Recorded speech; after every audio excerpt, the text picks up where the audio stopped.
السلام علیکم ورحمۃ اللہ وبرکاتہ۔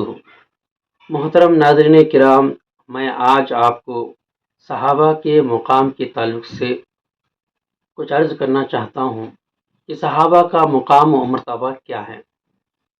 اس میں کوئی شبہ نہیں ہے کہ صحابہ کرام بھی انسان تھے اور گناہوں کا صادر ہونا ان سے بھی ممکن تھا، بلکہ اسوا کی تکمیل کے لیے ضروری اور معیاری توبہ، رجوع و انابت اللہ کے لیے لازمی تھا۔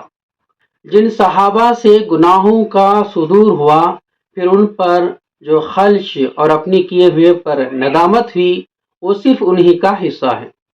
واقعات کے مشاہدے سے یہ بات پتہ چلتی ہے کہ انہوں نے اپنے کیے ہوئے گناہ پر ایسے شرمندہ اور نادم تھے کہ ان کی توبہ کے لیے انہوں نے ایسی قربانی دی کہ رحمت الہی کو جوش آیا اور ان پر ایسی رحمت کی بارش ہوئی کہ اگر پورا شہر مدینہ ان کے ذریعے اپنی مغفرت چاہتا تو ان کی مغفرت ہو جاتی۔ اللہ کے رسول صلی اللہ علیہ وسلم نے حد جاری کرتے وقت ایک صاحب کے نازیبا کلمات کو سن کر منع فرمایا اور ان کی قبولیت اور اس پر اللہ تعالیٰ کی مغفرت و رحمت کو اس طرح بیان فرمایا کہ گویا آپ صلی اللہ علیہ وسلم کی ان کی توبہ کو معیار قرار دیا۔ انہوں نے ایسی توبہ کی کہ اگر اہل مدینہ پر تقسیم کیا جائے تو ان سب کو اپنے سائے میں لے لیں۔ ابو لبابہ رضی اللہ تعالیٰ عنہ سے لغزش ہوئی، مسجد کے کھمبے سے اپنے کو باندھ دیا اور ایک ہفتے تک اسی طرح رہے، یہاں تک کہ قبول توبہ کا مژدہ سنا اور پروانِ رحمت پا لیا۔ ایسا گنہگار بندہ جو اس انداز کی توبہ کرنے والا ہو تو وہ محبوب خدا بن جاتا ہے۔ وحشی جن کے سر پر حضرت حمزہ رضی اللہ تعالیٰ عنہ کے قتل کا بوجھ تھا، اگرچہ انہوں نے کفر کی حالت میں ایسا کیا تھا، پھر بھی مارے شرمندگی و ندامت کے اللہ کے رسول کے سامنے نہ آتے تھے۔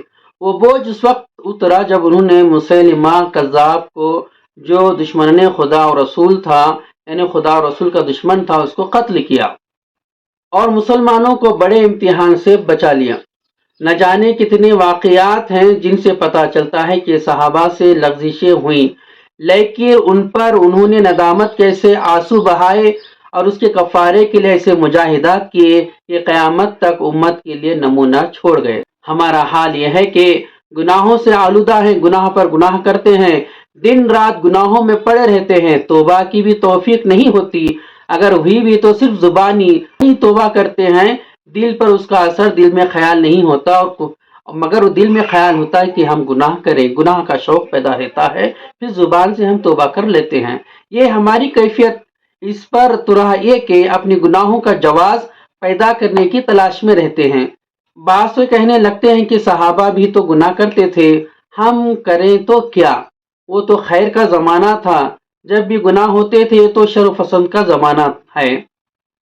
گویا صحابہ کو اپنے گناہ کے لیے سند اور معیار قرار دیا ہے، حالانکہ صحابہ رضی اللہ تعالیٰ عنہ نے گناہوں پر ندامت اور شرم ساری اور اس کے کفارے کے لیے جو مجاہدات اور مشقتیں اٹھائی ہیں، وہ اس میں نمونہ اور معیار ہیں، نہ کہ گناہ میں۔ وہ انابت اللہ اور رجوع الی الحق میں اسوا ہیں، نہ کہ اپنے گناہوں پر اصرار کرنے اور اس کے جواز ڈھونڈنے میں۔ تبدیلی کو صحابہ کرام نے محسوس کرتے ہوئے اپنے شاگردوں کے سامنے بات کہی کہ تمہارا حال یہ ہے کہ بڑے بڑے گناہوں کو بس اتنا سمجھتے ہو کہ ناک پر مکھی بیٹھی اور اڑ گئی، ہم معمولی گناہوں کو بھی ہلاک و برباد کر دینے والا سمجھتے تھے۔ جب تک توبہ نہ کر لیتے چین نہ آتا، اس طرح گھبرائے رہتے کہ پہاڑ ہمارے سروں پر ٹنگا ہے جو گرا ہی چاہتا ہے، یعنی ابھی ہی گرنے والا ہے۔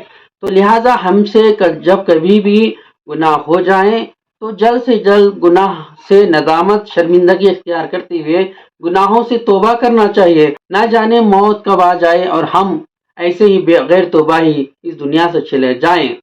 تو وہ صحابہ کرام ایک نمونہ تھے جن سے کبھی گناہ ہونا وہ بھی اللہ کی طرف سے ہوتا تھا، تاکہ ایک اسوا کے لیے، یعنی لوگوں کے لیے ایک سبق ہو کہ اگر گناہ ہو جائے تو توبہ کس طرح کریں گے۔ وہ تو جان بوجھ کر نہیں ہوتا تھا گناہ، مگر لغزش ہو جاتی تھی، اس پر گناہ پر توبہ چاہ لیتے تھے۔ ہمیں بھی اپنے گناہوں پر ندامت اور شرمندگی اختیار کرنا چاہیے اور دل سے گناہوں کی توبہ مانگنا چاہیے۔ اللہ تعالیٰ سے دعا ہے کہ اللہ تعالیٰ ہم سب کو اپنے گناہوں پر شرمندگی اور توبہ کرنے کی توفیق نصیب فرمائے۔ السلام علیکم ورحمۃ اللہ وبرکاتہ۔